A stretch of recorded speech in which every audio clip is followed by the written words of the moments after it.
And David had a people who were with his number, and he put over them captains of thousands and captains of hundreds. And David sent the people out, a third of them under the orders of Joab, and a third under the orders of Abishai, son of Zeruiah, Joab's brother, and a third under Ittai the Gittite. And the king said to the people, "And I myself will certainly go out with you." But the people said, "It is better for you not to go out, for if we are put to flight, do not give a thought to us. And if death overtake half of us, it will be nothing to them, but you are of more value than 10,000 of us. So it is better for you to be ready to come to our help from this town." And the king said to them, "Whatever seemed best to you." So the king took his place by the door of the town, and all the people went out by hundreds and by thousands. And the king gave orders to Joab and Abishai and Ittai, saying, "Because of me, be gentle to the young man Absalom." And this order about Absalom was given in the hearing of all the people. So the people went out into the field against Israel, and the fight took place in the woods of Ephraim. And the people of Israel were overcome there by the servants of David. And there was a great destruction that day, and 20,000 men were put to the sword. And the fighting went on over all the face of the country, and the woods were responsible for more death than the sword.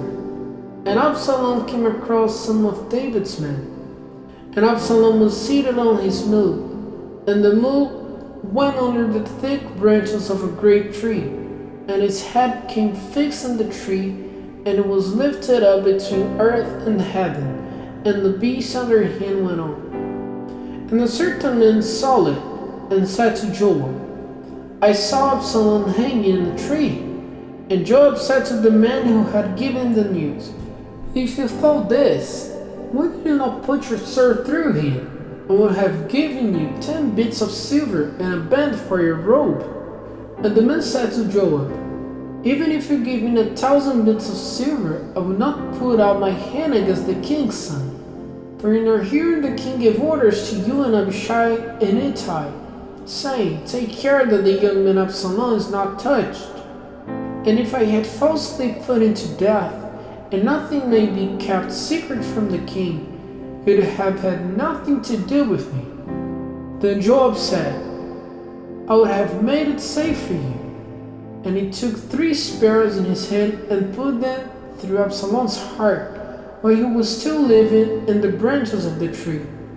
And 10 young men, servants of Joab, came around Absalom and put an end to him. And Joab had the horn sounded, and the people came back from going after Israel, for Joab kept them back. And they took Absalom's body and put it into a great hole in the wood, and put a great mass of stones over it. And every man of Israel went in flight to his tent. Now Absalom, before his death, had put up for himself a pillar in the king's valley, naming it after himself, for he said, "I have no son to keep my name in memory." And to this day it is named Absalom's pillar. Then Ahimaaz the son of Zadok said, "Let me go and give the king news of how the Lord has done in writing his cause against those who took up arms against him." And Joab said, "You take no news today. Another day you may give him the news, but you will take no news today because the king's son is dead." Then Joab said to the Cushite, "Go and give the king word of what you have seen." And the Cushite, making a sign of respect to Joab, went off running. Then Ahimaaz, the son of Zadok, said to Joab again, "Whatever may come of it, let me go after the Cushite." And Joab said, "Why have you a desire to go, my son, seeing that you get no reward for your news?" "Whatever may come of it," he said, "I'll go." Then he said to him, "Go." So Ahimaaz went running by the lowland road and overtook the Cushite. When David was seated between the 2 towns' doors, and the watchman went up to the roof of the doorways, on the wall, and lifting up his eyes, saw a man running by himself. And the watchman gave news of it to the king. And the king said, "If he's coming by himself, then he has news." The man was traveling quickly and came near. Then the watchman saw another man running, and crying out in the direction of the door, he said, "Here's another man running by himself." And the king said, "He, like the other, come with news." And the watchman said, "It seems to me that the running of the first is like the running of Ahimaaz, the son of Zadok."